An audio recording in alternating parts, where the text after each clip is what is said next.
We're ready for the start. They're off.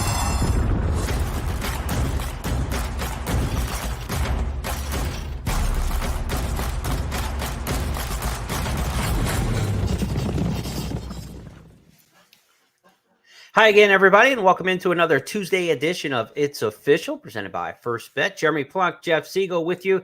We recap 5 topics of the past racing week. And Jeff, it was Thanksgiving week. Hopefully your feast was good, and we're ready to feast on some topics. Yeah, it was good. Hopefully everybody had a good Thanksgiving. Now we're almost into December. And what that means for me, it used to mean that I was going to hunker down and dive into Gulfstream Park with their championship meeting, but we'll wait until the 26th of December really to attack that. But we do have grass racing coming up back, and we'll talk about that. But December for me usually is a time for reflection, time for preparation for Santa Anita, this time where I go back and tweak a lot of things, my research, and be ready to go the day after Christmas. So, but in the meantime, as always, there's money to be made if you do the work. And so we'll be doing that as well. But good racing last weekend, good racing coming up. So we're ready to dive ahead and look at some important things that are happening in horse racing. Well, who we will have for 2023 on the racetrack is up in the air. We've got a lot of retirements. This is the kind of the time of the year where we hear even more announcements, and we'll talk a little bit about that as we get through this program. But let's start with a 3-year-old who made a lot of noise back in May, but he's going out with a whimper. Rich Strike, the Kentucky Derby winner, runner-up in the Lucas Classic, did not fare well in the Clark Handicap last weekend, Jeff. It was a strikeout for Rich Strike. No big effort there, and he made no case for any championship honors in finishing off the board. No, I think actually it was more of an indictment for his connections, who did something that I didn't think they would do, and that is run in both the Breeders' Cup Classic and the Clark. I thought they would choose one or the other, and with Flightline in the one, why not choose the other, going back to Churchill Downs. But they kind of got maybe a little greedy, and this happens a lot with owners and trainers who don't really have the experience, or they feel this is their one shot for glory and they're going to ride it to the end. And that's what happened. Here today, gone, forgotten tomorrow, although Rich Strike will be in training next year. But I'm not sure what to make of him, Jeremy. I think his Kentucky Derby win was legitimate. I mean, he earned it. He ran well that day. But the bottom line is he's now lost 10 out of his 11 last starts, the one win, of course, being the Derby.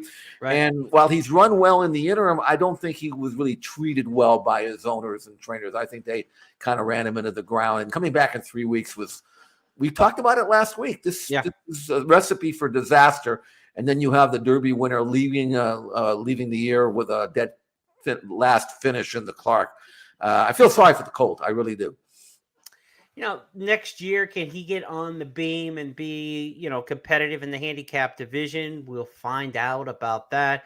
His best races on his record were at Churchill. That was the one handicapping nugget you would hang on to in that race in the Clark. But that 3-week turnaround, I think, trumped everything.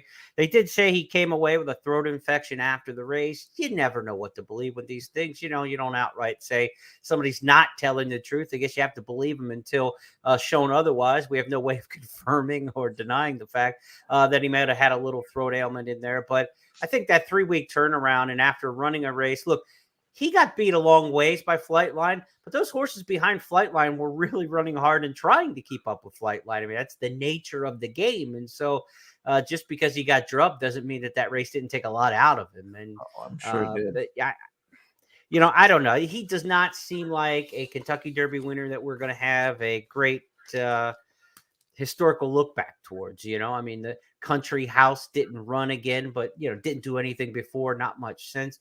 Go for Gin really didn't do much after winning the Roses in 94 on a sloppy track for Nick Zito. These are the kind of horses maybe that we're talking about. Mind That Bird had a little bit of success, after the Triple Crown run. But in that same kind of vein, this is not going to be a Derby winner of great vintage. No, I mean, to me, he reminded me a little bit of Giacomo, who I never thought was much. Won a pace meltdown and a stagger fest, and became a Kentucky Derby winner. And ran, finished out. He ran some okay races, but not what likely to be a Derby winner. And I'm afraid that Rich Strike may find a similar fate here. Virtually, I'm going to be a little harsh here, but I thought his connections trashed him towards the end of this year, and he didn't get the respect that he should have gotten. And whether or not he ever comes back, that's problematic for me. I hate to say it because the Derby is still the most prestigious race you can win in the States. It usually takes a really, really good horse to win it. Even Mind That Bird, who was really nothing before he won the Derby, came back and got beat by a filly, a great filly, but ran a winning race in the Preakness, and then got a premature poor ride, I thought, in the Belmont. He was actually fairly reasonably close if things had broken his way to winning a Triple Crown. I mean, no one would think that would be Rich Strike's fate. So I don't know. I wasn't really happy to see it, and now it's just a matter of whether he can be a better 4-year-old as a 3-year-old and avoid the one-hit wonder, claim that people will hang around his neck if he doesn't. Yeah, Kaja Gugu and some of those bands over the years, the MTV generation. I like Christian Mark and the Mysterians myself, but that's okay. Those are the one-hit wonders to follow. Right. Yeah, exactly. Let's go to our second topic this week on the big board here on It's Official. As we move from Rich Strike, let's look ahead to that older division, Jeff, because over the weekend, the Clark Handicap was run. We also had the Native Diver in Southern California. We're going to take a look at both of those races here in just a moment. It was Proxy and West Willpower propelling to the front in the Clark Handicap as the Derby winner just kind of floundered in the back. Let's take a look back to Churchill in the Clark Handicap Thanksgiving weekend. Two head-to-head. Last Samurai third, Folsom fourth and closing. Racing for the 8th pole. West Willpower bracing for Proxy. West Willpower digs in. Proxy surges. Nothing between them with a 16th to go. Proxy on the outside. West Willpower fights on, but Proxy got it. Proxy beats West Willpower right on the wire. Folsom was third, and off the board was the Derby winner, Rich Strike. So, Jeff, sometimes you're on time and sometimes you're a little late. Proxy was a horse I liked a lot last year on the Derby Trail in New Orleans, and he's come to hand this year. The son of Panty Raid, the spinster winner, a really versatile mare. Always liked the pedigree for Proxy. Thought he'd be a big-time horse at some point. This was not a vintage edition of the Grade 1 Clark Handicap, but a Grade 1 winner now nonetheless. Well, he earned a 101 buyer number, which kind of tells you where this is. And that's just, nice, good allowance number, really. And that's what this was. I thought maybe West Willpower, if he was going to be a good horse, a really good horse at age 5, would have won given the trip. And he ran well, but you'd expect him to be able to capitalize on a easy front running 23-4, 48-2 type of race. And he wasn't quite good enough. Proxy was in where you had to be, sitting second, slope fractions outside, able to grind away and win it. But this was not a vintage Grade 1, as you mentioned. And Proxy, who might not be that much better now than he was then last year when you liked him so much, but I think the division's kind of fallen apart a little bit here. So he wins the Grade 1, good for him, and he's by Tappet out of that really terrific racing mare. So that kind of, he'll be standing somewhere at stud sometime. But I'm not sure that the leader in the division for next year, and that's what we're looking forward to now, trying to figure out who's going to be. I don't know if this race is going to produce that or not. I kind of doubt it. Yeah, Proxy you might see go to Dubai, Godolphin, their home game, run for the big money in the World Cup in March. So that could get him to the Pegasus at the end of January. The spacing-wise might work out well. Pegasus, then Dubai World Cup. We'll see where they may go with Proxy next. Now, on the West Coast, Defunded's one of those horses who has come to hand a little bit later. There was much ballyhoo about this horse before the career debut when he was defeated, but he's gotten much better here the second half of this year. Let's take a look at his win in the Native Diver at Del Mar. They're into the stretch, and Defunded has moved away here. Defunded has opened up by 3 as they arrive at the final furlong. After that, in second is Gojo 1, and then Azul Coast on the outside. Past the 16th pole, and it is Defunded. Defunded strolls home in the Native Diver, much the best. Azul Coast was second, then Newgrange and Gojo won. Now, Jeff, not visually spectacular, kind of head up, and the jocks working to kind of keep him going there, but there was no competition behind for Defunded in there. Where do you place him in this older horse division? Well, he's probably the best around right now until the 3-year-olds turn over at 4. So like Taba, his stablemate.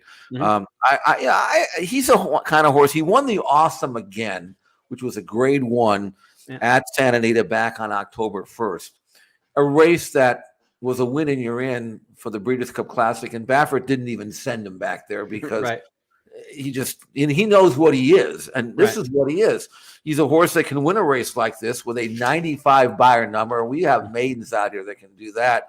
That's all it took to win this race. Ran the last 3/8 in 39 and 4 or something. I mean, and there's just nothing behind him. I mean, the Azul Coast of the world. I mean, they could. Yeah. He's the kind of horse that could lose a 50 claimer and you wouldn't bat an eye. So we are really lean out here now.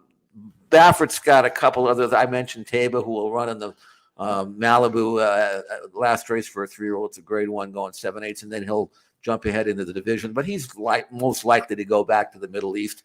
Yeah. So I don't know. I mean, Defunded will probably stay around and try to clean up on what will pass as our older handicap division out here at Santa Anita. I don't see anything here that would worry anybody. So it's just lean. It's just the way it is, and it's just.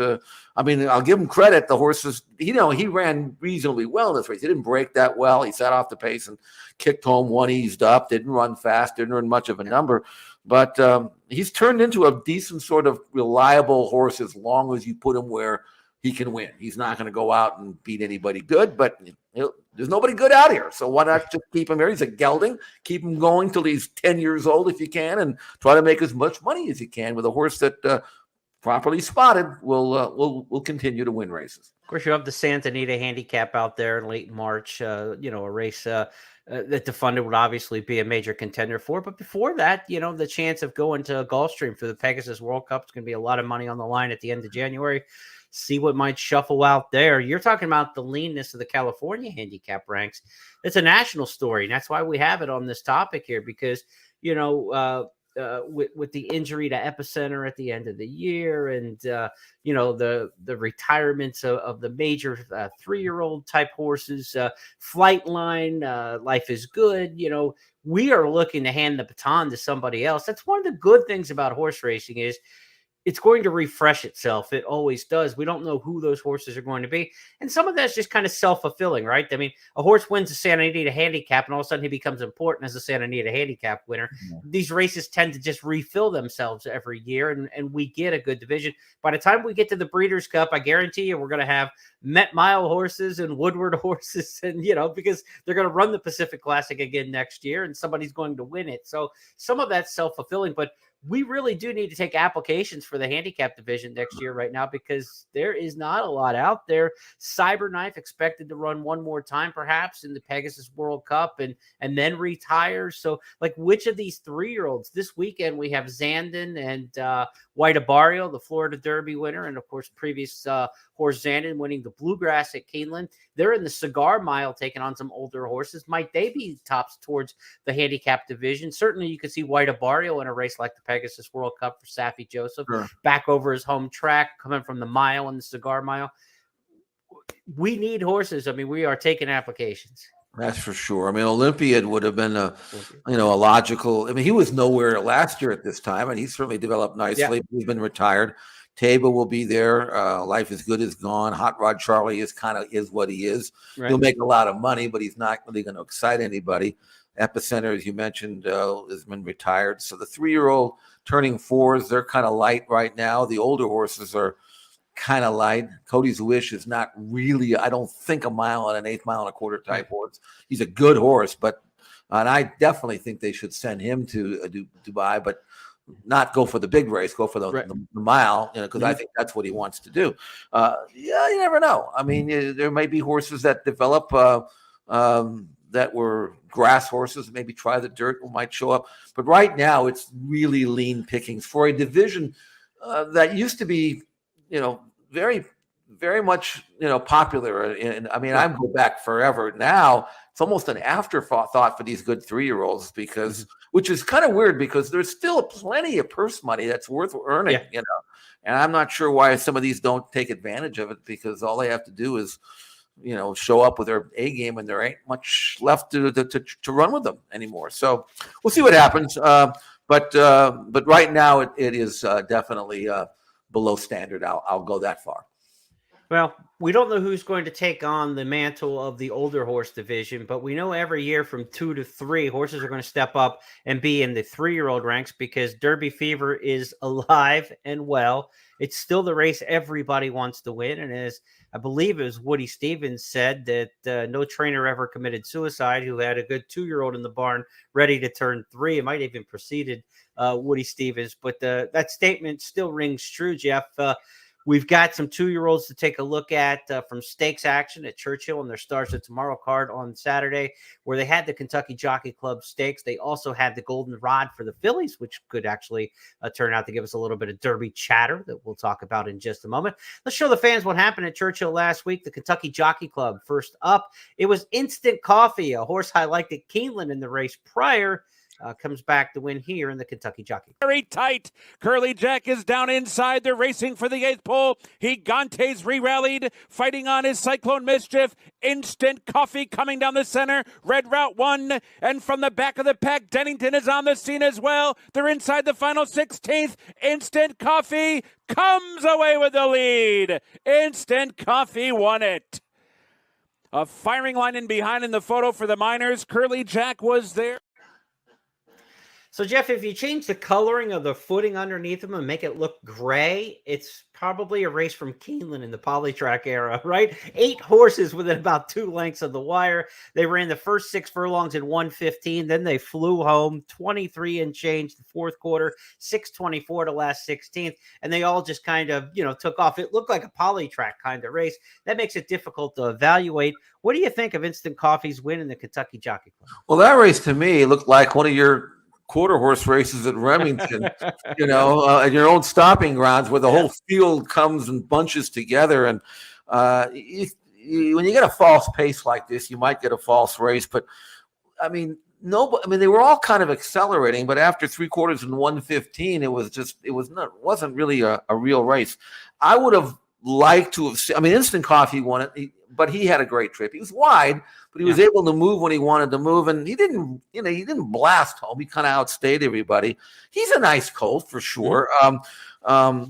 The one that probably should have won was Red Route 1, who was behind a wall of horses the whole way and never really got clear. And his form prior to this was okay, but nothing great. So I don't think we're going to see the Kentucky Derby winner out of this race. Now, it's possible some of them will develop later. That's certainly capable. But I wasn't impressed. Instant Coffee's okay. There's a lot of good 3-year-olds to win in, but I wouldn't, if I were Brad Cox, I would be looking elsewhere for my best 3-year-old anyway, unless something happens, the horses get better. Well, it could happen, but not a real impressive race as far as I'm concerned. Look for those alumni probably at Fairgrounds in the Louisiana Derby Series, potentially Oaklawn. For the Arkansas Derby Series. Instant Coffee, probably a contender in either one of those. But since you're running Thanksgiving weekend, you're already through the big stakes condition with the victory.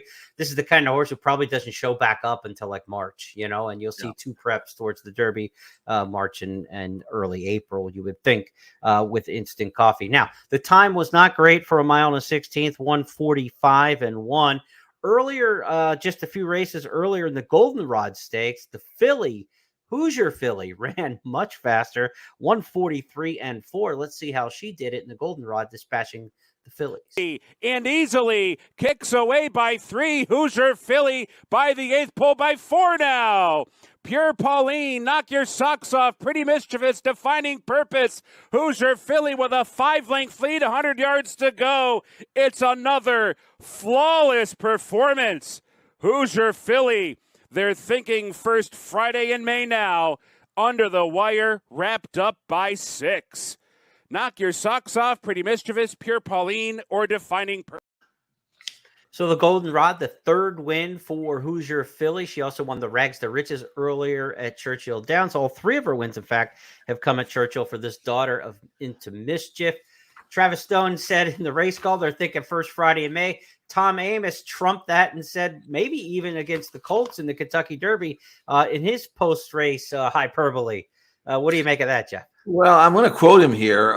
He said, and I quote, I've said multiple times, this is Tom Amos, I hope it doesn't come across as arrogant. I've never seen any horse like her. Of course, he trained Serengeti Empress, so he knows a good filly when he sees one. And if he's that high on her, you have to listen a little bit anyway.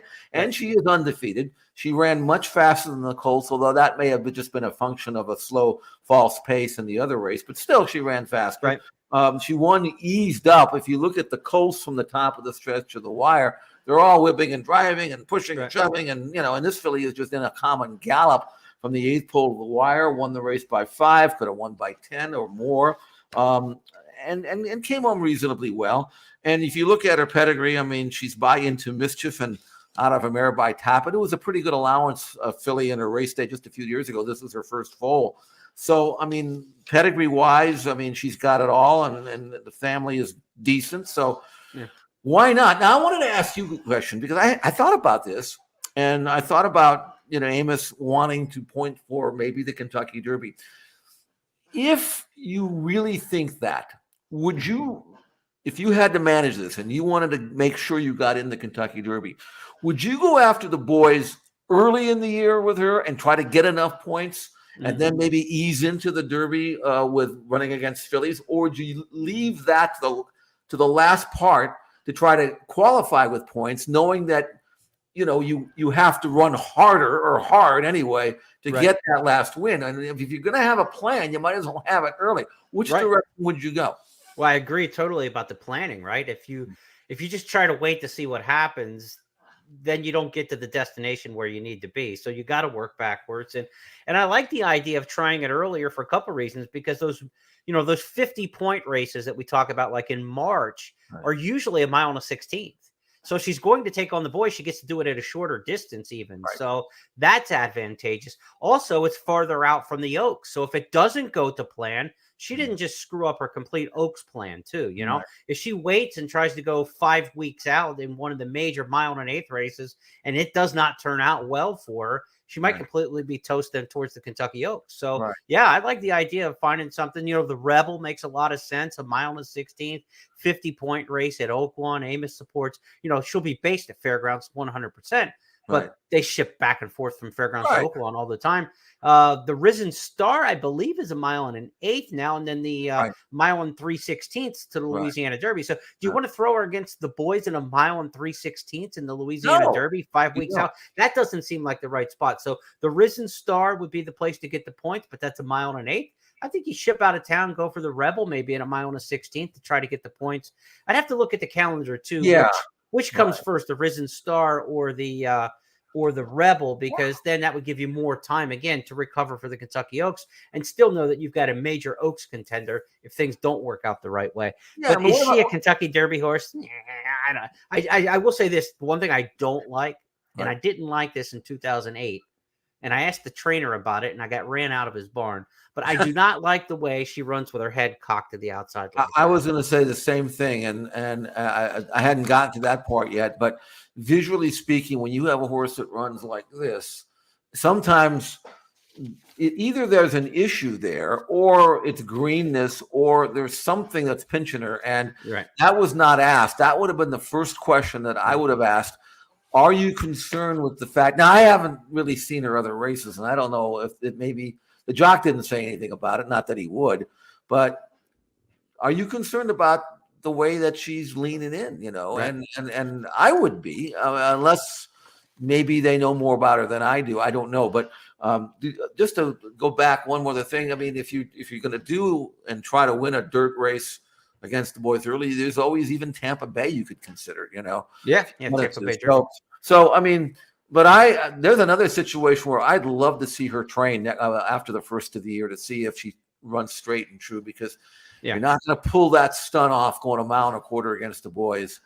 at Churchill Downs, unless there's, unless she's just some kind of freak of some sort. And the number she earned in this race may not really be relevant because she wasn't really being asked. It was in the low 80s.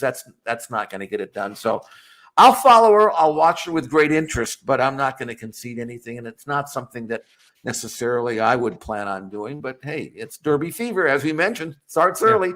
So it used to start after the first of the year. Now we're not even in December yet. So it saddens me to say that the question I asked in 2008 was of Larry Jones, and I wanted to know why 8 Bells ran with her head cocked out like that. Yeah, well, and he did not like the question, and none of us liked what happened a couple days later then in that year's Derby. So like you said, there's usually something about it. And even the point of asking the question to me was like, did you change the bit? Was there anything like that with the mouth, that kind of deal like that? And it was this interview's over and we're done talking kind of thing. And it just, the way that the media and has to talk and discuss some of these horses with trainers is difficult, right? And so you don't want to assume anything like that, but I don't like the way she runs with her head out like that. And we want to see some races in the future where she doesn't, and that she keeps her head straight and true there. As far as other 2-year-olds turning 3 in the news last week, Jeff, Kentucky Derby Future Wager was last week. It's the second pool for the Derby Future Wager. Here's how it shook out after the money was sent through over the weekend. All other 3-year-olds among the 40 pari-mutuel interest, 38 individuals, and all other 3-year-old males, all other 3-year-old fillies. So the all other 3-year-old males that should read were 4 to 5 in the final betting. They took 54,000 of the 129 in the win pool, as expected. Forte, the Breeders' Cup Juvenile winner, at 10 to 1. Extra Anejo, who skipped the Kentucky Jockey Club, could show up at Fairgrounds later this month in the Gunrunner Stakes, trying to go the epicenter path for Steve Asmussen. Loggins in there, Signator, Giant Mischief. It seems like if you ran at Keeneland in the fall, people took notice this year. A lot of Keeneland alumni amongst that list. Any thoughts on the Kentucky Derby Future Wager Pool 2? Just that I would want 50 to 1 or more, and on any horse, and I couldn't find any 50 to 1 shots that I really liked. Yeah. So, sometimes you get a race where it's unplayable, and we all look at, I don't like anything this race, or I just can't get a handle on it, so you pass the race. Well, this is one Derby Future I'm passing. I might find something that I can embrace later on for the next pool, but right now, and by the way, I must not have been alone, because I understand it didn't handle a whole lot of money. No, 129,000 in the win pool, 32,000 in the exacta. So that's like 161,000.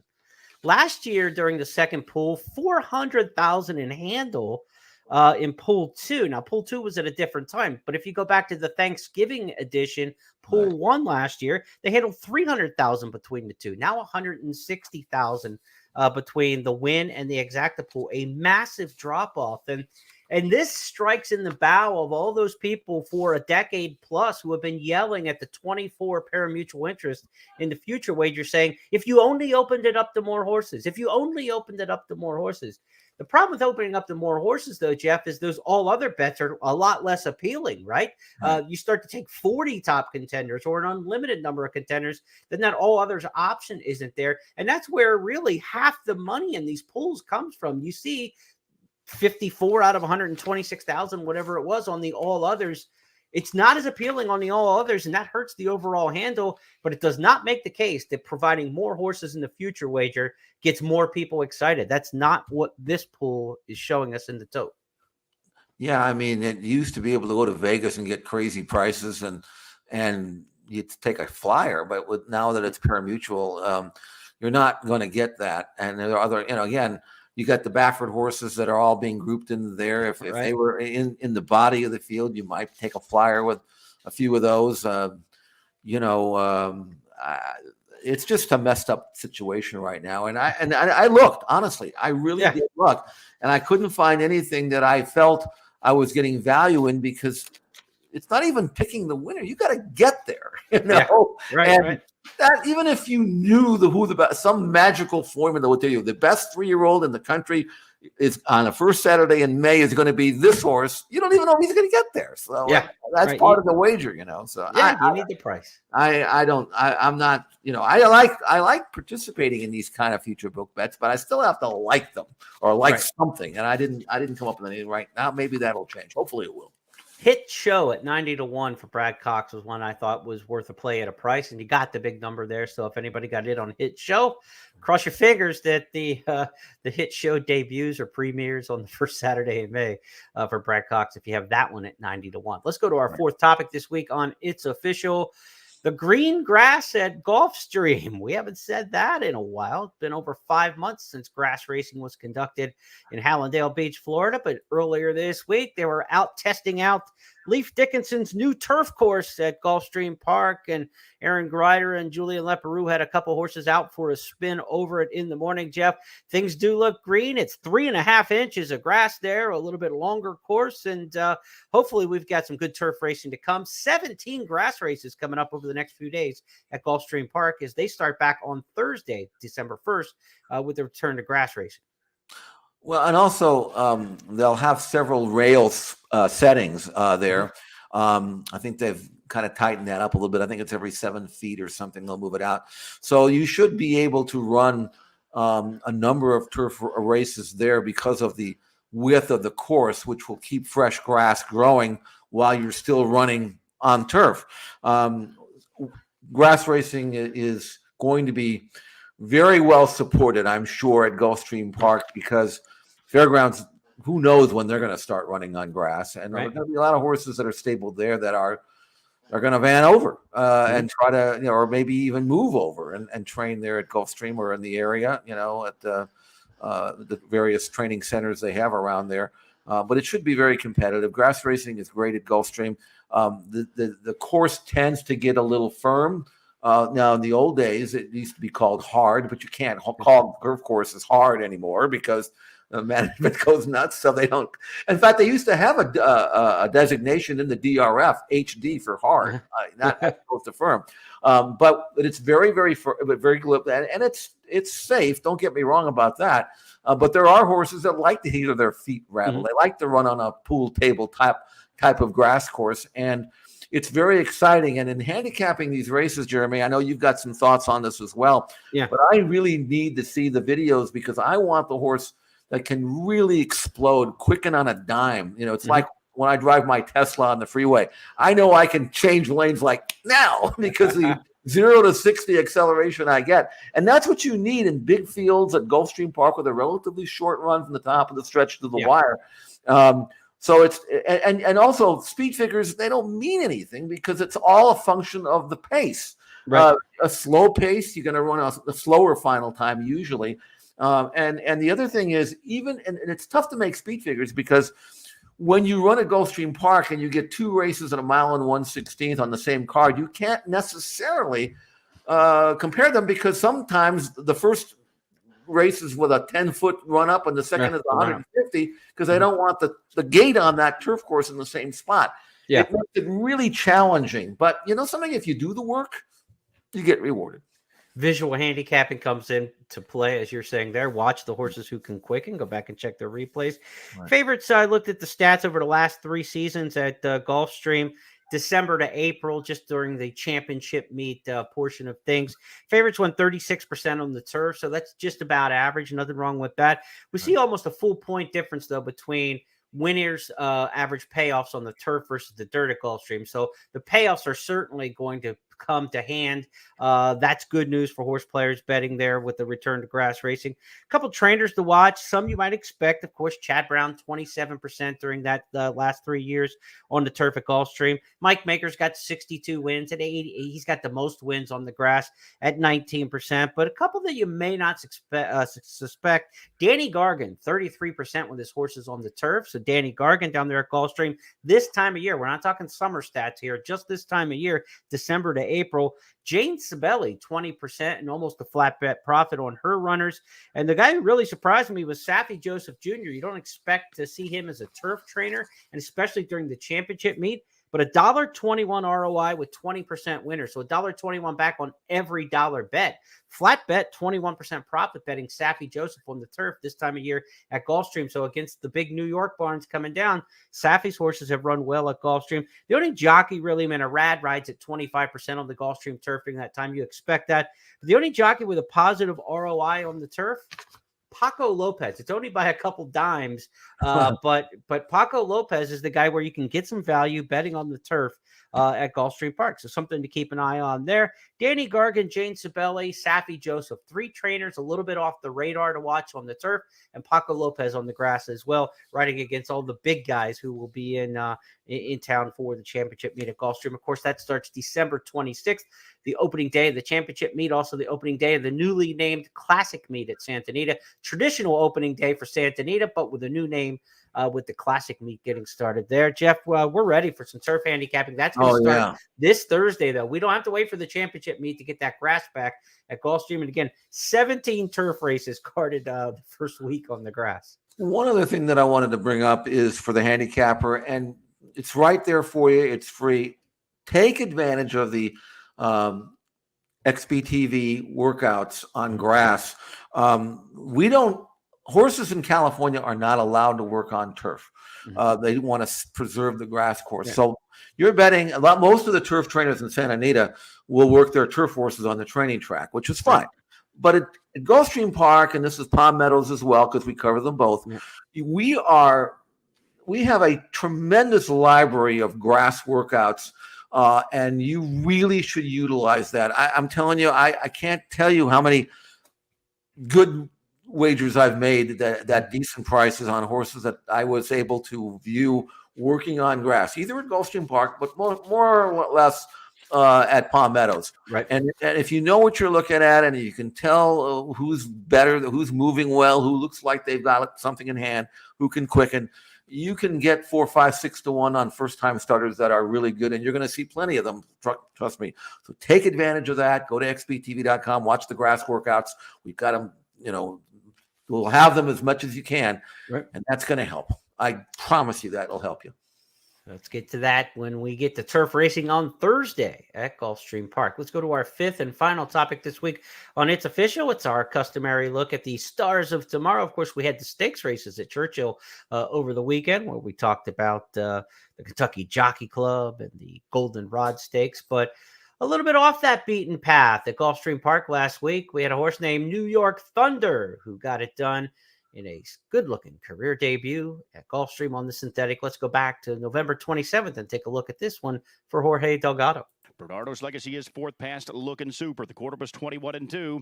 Top of the stretch, New York Thunder still the target. Birthday Muddings trying to gain ground up at the far outside. Cootie looks to dive on through that at the rail, but New York Thunder is gone. New York Thunder sharp on debut. It's New York Thunder who will open up here. He's running up the score late. New York Thunder dominated. Cootie was 2nd. Birthday Muddings at 3rd. Bernardo's Legacy. So, Jeff, when we look at New York Thunder, this is a horse maybe a little confused by the NBA names. It's the New York Knicks and the Oklahoma City Thunder. But New York Thunder was not confused in the debut win. Draws off nicely there. Ridden out to the wire, but reaching out the way you like to see. This race was on the Tapeta surface. So where do we go with New York Thunder from here? Well, that's a good question, because when you run on all weather, you can go to dirt, you can go to grass. It's a unique course. I used to think, incorrectly so, that if you watch the horse run on all weather, it automatically meant, well, okay, he'll probably be just as good on grass. Well, it's not true. Right. I mean, I thought I used that angle for a while, and it didn't work.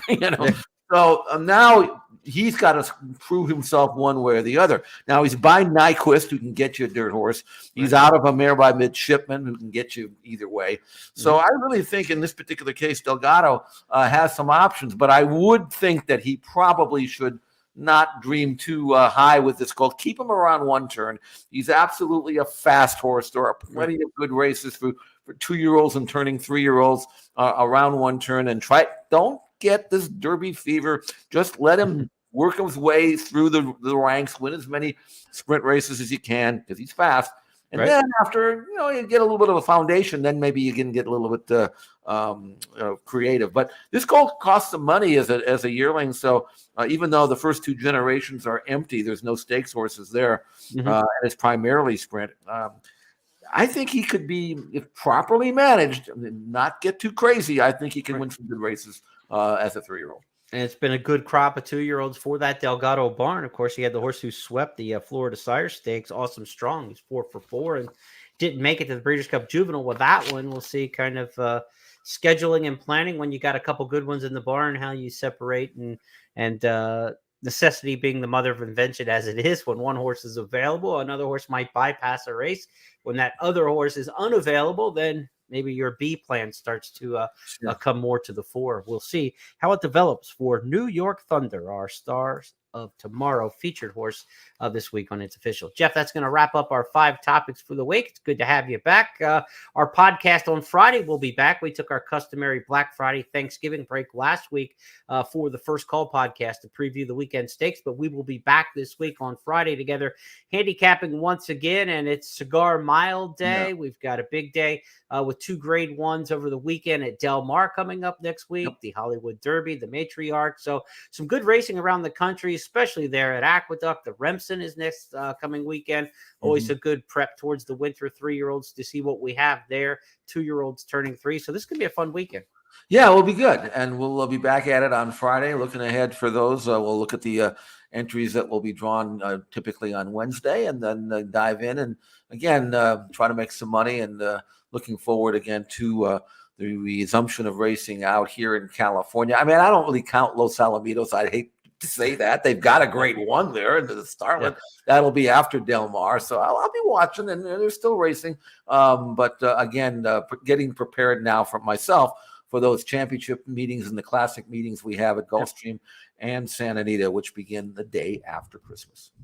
That'll wrap it up this week for It's Official. On behalf of my partner, Jeff Siegel, and everybody with First Technologies, I'm Jeremy Plonk. Good luck at the races. Jeff and I will talk to you Friday on the First Call podcast.